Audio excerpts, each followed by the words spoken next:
Welcome everyone, and thank you for joining me today.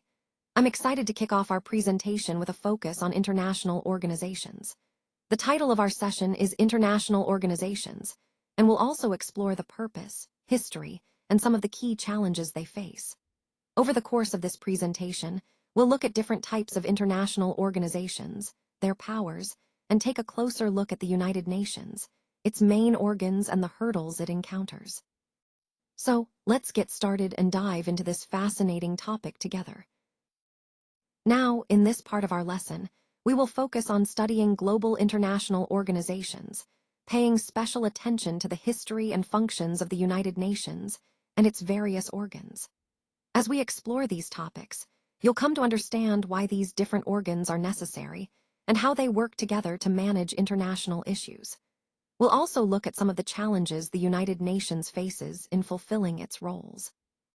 This will help you see how global politics is practiced and carried out on an international scale, as well as the positive and negative impacts of being part of these organizations. To get started, we'll introduce three major powers that influence how international organizations operate. These are the power to fix meaning, the power of classification, and the power to diffuse norms. Understanding these powers is crucial because they shape how organizations interpret and implement international cooperation. After establishing these concepts, we'll dive into what international organizations really are, what their meanings are, and how they can be classified. They can be global, covering the entire world, or regional, focusing on specific areas. We'll examine various existing organizations under these classifications to see how they function and differ. This approach will give you a comprehensive view of how international organizations shape global politics and help us understand their roles more deeply. Let's talk about the classifications of international organizations. First, we have two main categories, global and regional. Global international organizations are those with a worldwide membership and scope, meaning they operate across the entire globe and include members from all over the world.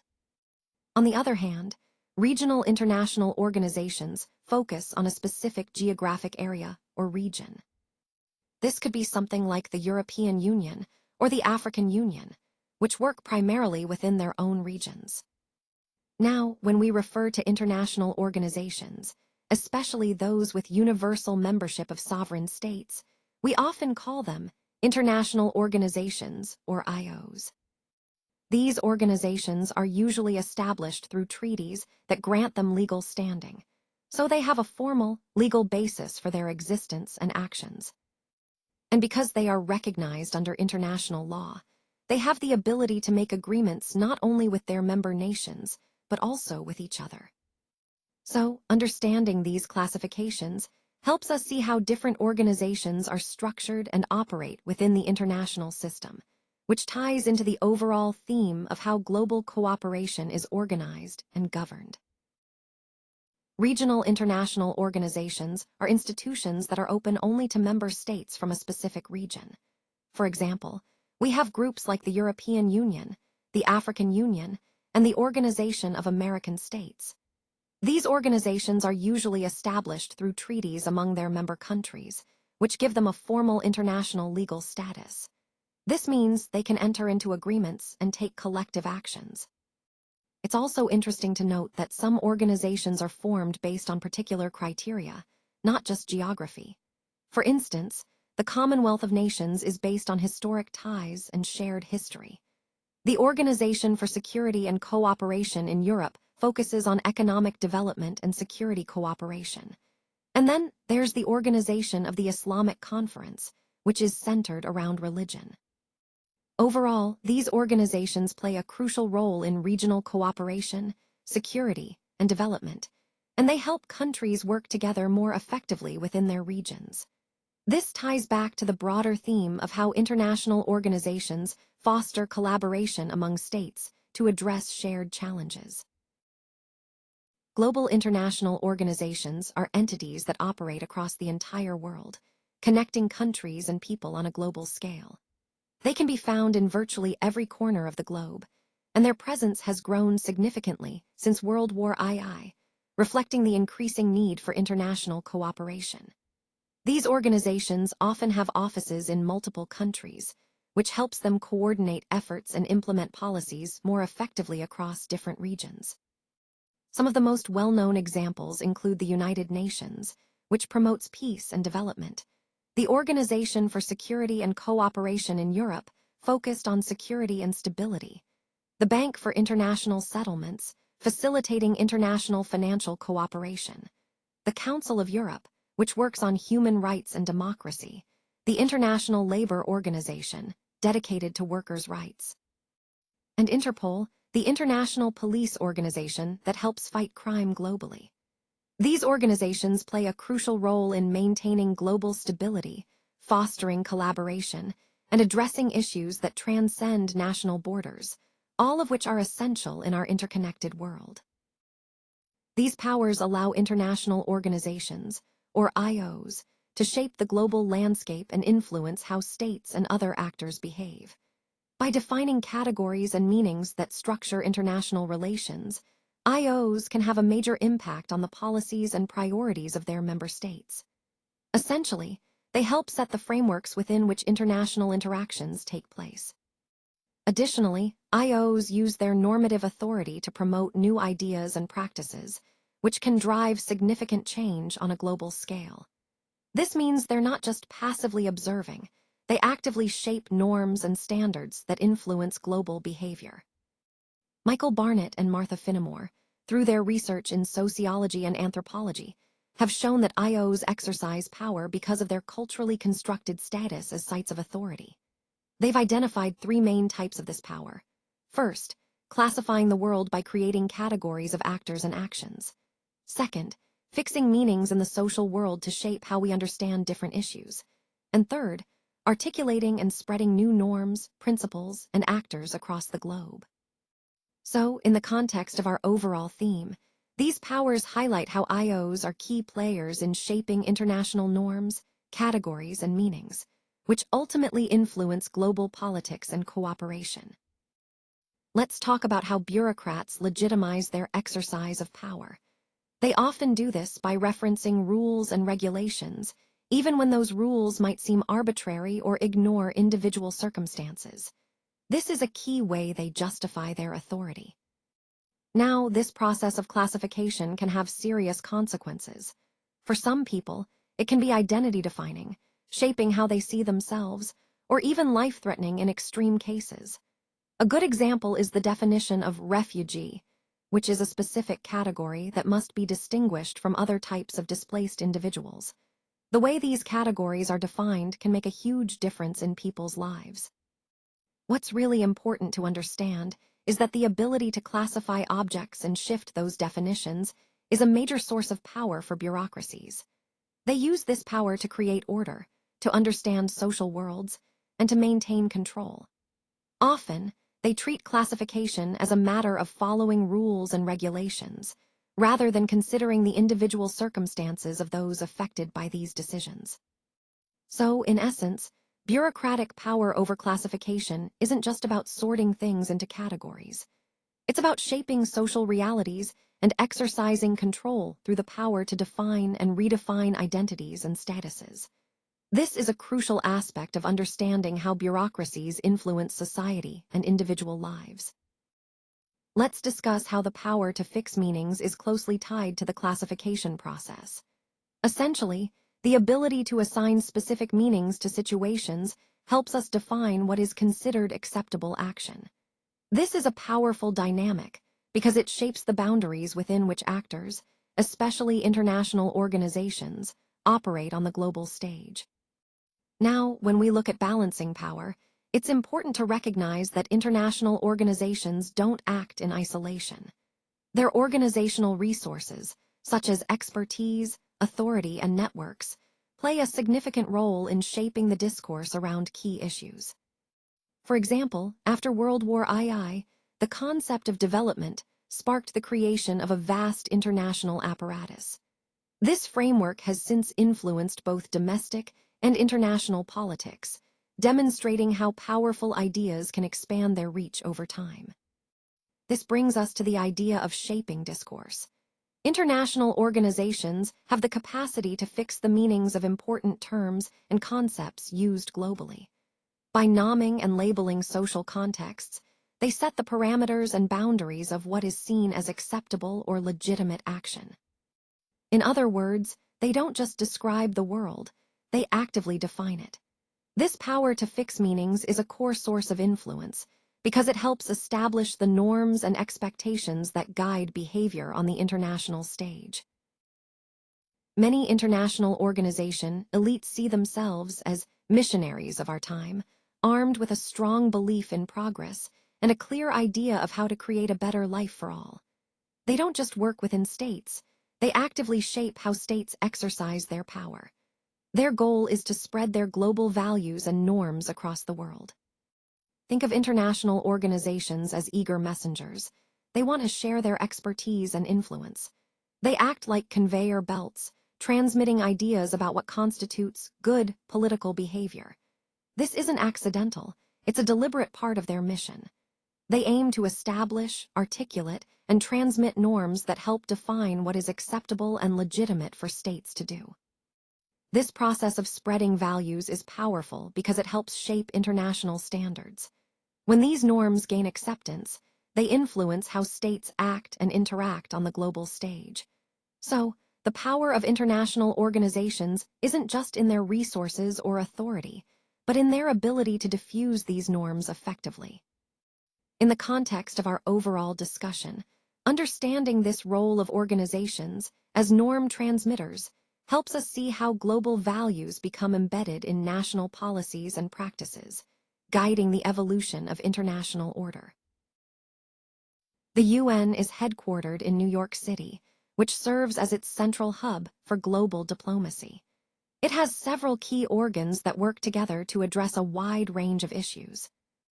These include the General Assembly, where all member states have a voice, the Security Council, which focuses on maintaining international peace and security, the Economic and Social Council, dedicated to promoting sustainable development and social progress, the International Court of Justice, which handles legal disputes between states, and the Secretariat, which supports the day-to-day operations of the UN.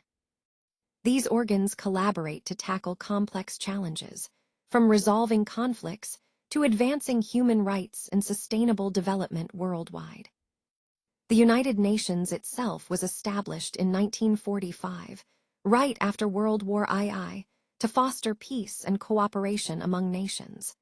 It's the largest and most prominent intergovernmental organization globally, with 193 member states. The main goals of the UN are to maintain international peace and security, build friendly relations among countries, and promote social progress, better living standards, and human rights for all. Overall, the UN's structure and goals are designed to create a more peaceful, equitable, and sustainable world, which ties directly into our broader theme of global cooperation and development. As the world was eager for peace at the end of World War II in 1945, many nations found themselves devastated and in ruins. Recognizing the need to prevent future conflicts, representatives from 50 countries gathered in San Francisco on April 25th and 26th of 1945 for what became known as the United Nations Conference on International Organization. Over the next 2 months, they worked tirelessly to draft and sign the UN Charter, which laid the foundation for the United Nations. This organization was created with the hope of avoiding another global war like the one they had just endured. The UN officially came into existence on October 24, 1945, after most signatory countries, including China, France, the Soviet Union, the United States, and the United Kingdom, ratified the Charter. Today, the United Nations headquarters is located in New York City, serving as a symbol of international cooperation and peacekeeping efforts.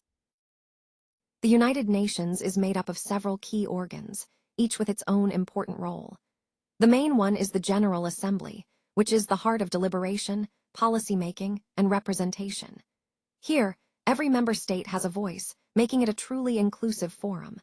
Then there's the Security Council, which has the crucial responsibility of maintaining international peace and security.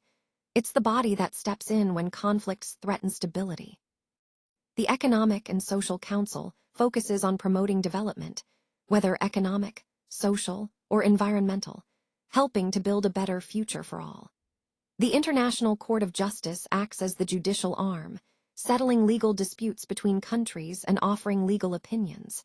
And finally, the Secretariat provides the necessary administrative and operational support, ensuring everything runs smoothly behind the scenes. Together, these organs form the backbone of the UN, each playing a vital role in decision-making and carrying out its mission for global peace and development. The General Assembly plays a crucial role in shaping the direction of the United Nations. It makes several key decisions, such as selecting the Secretary General, which is a vital leadership position for the organization. It also chooses the non-permanent members of the Security Council, helping to ensure diverse representation and regional balance. Additionally, the General Assembly approves the UN budget, which supports all the activities and initiatives of the organization. What's really important to understand is that every one of the 193 UN member states has one vote in the General Assembly. This setup guarantees equal representation, so each country, big or small, has a say in the decisions that affect the entire organization. The General Assembly is often considered the primary policy-making body of the UN. It provides a unique platform where all member states can come together to discuss global issues. This bilateral dialogue allows countries to voice their concerns, share perspectives, and work towards common solutions, all within the framework of the UN Charter. Overall, the GA is central to the UN's functioning because it promotes inclusive decision-making and helps set the organization's global priorities. It embodies the principle of equal voice for all nations, which is fundamental to the UN's mission of fostering international cooperation. The Security Council has the authority to decide when to use force in order to preserve or re-establish global peace and security. This means that if there's a threat or an act of aggression that endangers international stability, the Security Council can authorize military action to address it. Additionally, the Council can impose sanctions on countries or entities that threaten peace. These sanctions can include economic measures, travel bans, or arms restrictions, all aimed at compelling compliance without immediate use of force. Now let's talk about its powers. The Security Council is composed of 15 members. Of these, 5 are permanent members: the United States, the United Kingdom, France, China, and Russia. They hold veto power, which means any of them can block decisions. The other 10 members are non-permanent and are elected by the General Assembly for 2-year terms. Regarding membership, the Security Council's primary responsibility is to maintain world peace and security. It constantly assesses situations to determine if there's an act of aggression or a threat to peace. When such threats are identified, the Council works to resolve conflicts peacefully, urging parties to negotiate and find amicable solutions. In essence, the Security Council plays a crucial role in maintaining international stability, balancing the use of diplomatic measures with the potential for force when necessary. Its decisions are central to how the international community responds to threats and conflicts around the world. On this slide, I want to highlight the vital role ECOSOC plays in connecting civil society with the United Nations. It works closely with non-governmental organizations, or NGOs, which are essential partners in addressing global issues. This connection is crucial because it ensures that the voices of civil society are heard in international decision-making processes. The Council serves as a key platform for promoting international collaboration for development. It's where global economic and social concerns are debated, and where policy recommendations are developed to tackle these challenges.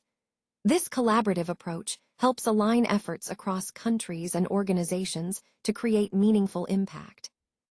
ECOSOC is often regarded as the largest organ of the UN because it oversees a wide range of economic and social programs within the UN family. It operates under the jurisdiction of the General Assembly, coordinating efforts among various UN organizations to ensure they work together effectively. Overall, EcoSoci's role is central to fostering dialogue, cooperation, and action on global economic and social issues, reinforcing the overall theme of building a more connected and collaborative international community. Let's talk about how the participation of states influences the court's decisions in international conflicts. Essentially, a state's voluntary involvement is crucial because it determines how the court will rule. If a state agrees to take part in a case, it must accept the court's ruling. This emphasizes the importance of consent in international law. Moving on, the court's responsibilities are quite broad. Besides resolving disputes, it also provides advisory opinions on legal questions posed by specialized agencies and authorized United Nations entities. These opinions help clarify complex legal issues and guide international actions, ensuring that disputes are managed according to established legal principles. Now let's look at the court seat. The International Court of Justice, or ICJ, is based in The Hague, in the Netherlands. Interestingly, it's the only one of the 5 main UN organs that isn't located in New York. The Peace Palace, where the court sits, symbolizes the peaceful resolution of disputes and international cooperation. Connecting all these points to the overall theme, it's clear that voluntary participation, advisory functions, and the court's unique location all play vital roles in maintaining international peace and justice. The ICJ's structure and responsibilities are designed to promote legal stability and fairness among nations. The Secretariat is the administrative heart of the United Nations, playing a crucial role in supporting the entire organization. Its main responsibility is to provide the necessary studies, information, and facilities that enable the UN to function effectively. At the top of the Secretariat is the Secretary General, who is appointed by the General Assembly based on the recommendation of the Security Council. This highlights the importance of both the Security Council and the General Assembly in the leadership structure. The Secretariat handles the day-to-day operations of the organization, which means they are the ones ensuring everything runs smoothly behind the scenes. They service the other principal organs of the UN, like the General Assembly and the Security Council, by providing the support they need to carry out their functions. Additionally, they manage and implement the programs and policies that these bodies establish, making sure that the UN's work on the ground aligns with its broader goals. Overall, the Secretariat is essential because it keeps the entire UN machinery moving efficiently, ensuring that the organization's goals, like peace, security, and development, are translated into real, tangible actions. Let's talk about another challenge the UN faces, which is the politicization of its budget allocation process. Sometimes, member states try to influence how funds are distributed, often for political reasons. This can really undermine the UN's independence and impartiality, which are crucial for its effectiveness. Overall, these financial challenges are a significant obstacle to fulfilling its global mission. Many member states are also behind on their payments, leading to budget shortfalls and cash flow problems. These issues can disrupt the UN's ability to carry out its mandates and programs effectively. Additionally, there is constant pressure for the UN to cut costs and operate more efficiently. But given the complex nature of its work, finding that balance can be quite challenging. At the core, one of the biggest hurdles is the UN's financial management and funding. Since it relies on mandatory contributions from member states, collecting these funds can be difficult and sometimes inconsistent. All these issues highlight how financial management is a critical aspect of the UN's overall effectiveness and its ability to maintain stability and implement its global initiatives. Additionally, international organizations can sometimes be seen as undemocratic because they are not directly accountable to the people they serve. This lack of direct accountability can make them seem less legitimate in the eyes of the public, and it can create a disconnect between these organizations and the citizens they are supposed to represent. While these organizations are crucial in tackling global challenges, they also face significant controversies and limitations. For example, they often lack the power to enforce their decisions, because they rely heavily on the cooperation and support of their member states. This dependence can lead to frustration and criticism, especially when international issues are pressing and urgent. If the organizations can't resolve problems effectively, it raises questions about their authority and effectiveness, highlighting both their vital role and their inherent challenges in the international system. As we look at how international organizations function, it's important to recognize that their power, effectiveness, and even their roles can vary widely. This variation depends on factors like the specific organization, the issues they address, the regions they operate in, and how things change over time. So, it's not enough to lump all of them together. We need to examine each one individually to truly understand their impact and limitations. While global international organizations are often expected to tackle transnational challenges, things like climate change, health crises, or conflicts, their role in world politics remains quite controversial. Some people see them as effective and legitimate alternatives to one-sided actions by individual states. They believe these organizations can help coordinate efforts and create a more balanced global order. But others are more skeptical, viewing these organizations as just fronts for the interests of powerful states, that they serve the agendas of the dominant players rather than genuinely addressing global issues. And often, there's a disconnect. These organizations have lofty goals and high hopes, but in reality, they sometimes fall short when it comes to actually solving the big problems we face. This brings us to the issue of their lack of power. Despite their aspirations, global international organizations often lack the authority or resources to enforce their decisions. This limits their ability to make a real difference, especially when powerful states choose not to cooperate or follow through. So, understanding the true power and limitations of these organizations is crucial for assessing their role in shaping global politics and addressing the challenges that transcend borders. The lack of power of most global international organizations was particularly clear during the Cold War. You see, the ideological rivalry between the permanent members of the United Nations Security Council, the US and the Soviet Union, made the UNSC almost ineffective and quite powerless. Their disagreements prevented it from taking strong, unified action when it was most needed. Similarly, organizations like the Warsaw Treaty Organization and NATO faced similar problems.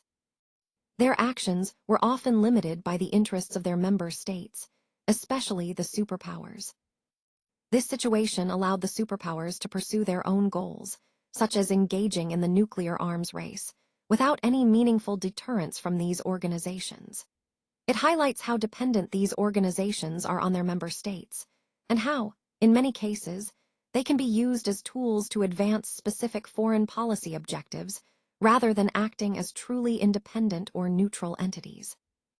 Overall, this shows us that during that period, the global security architecture was hampered by the rivalries and interests of powerful states, which kept international organizations from functioning as effective peacekeepers or conflict preventers.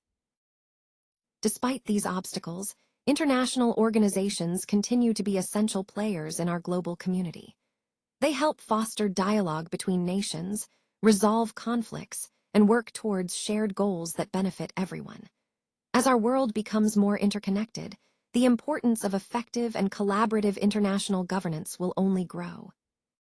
The success of these organizations in the future will hinge on their ability to adapt, innovate, and meet the changing needs of the international community.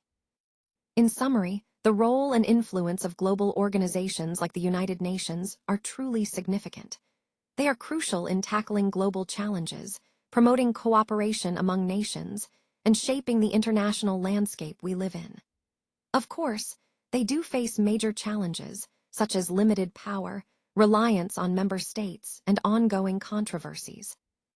Overall, while there are hurdles, the continued relevance of these organizations depends on their capacity to evolve and remain effective in addressing the complex issues of our interconnected world.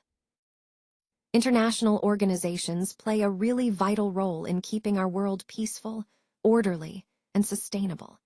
Understanding what powers they have and what functions they perform is key to appreciating just how important they are. It also helps us recognize our own responsibilities as members of the global community. Taking the United Nations as an example, it's a prime illustration of a global organization working across borders to address common challenges. By studying the UN, we can see its immense importance and the complex challenges it faces today. Having this knowledge allows us to better understand the crucial work these organizations do on the world stage. It also empowers us to support their efforts, because their success ultimately benefits all of us. So, recognizing their role is not just about understanding international politics, but about actively engaging in building a better, more cooperative world.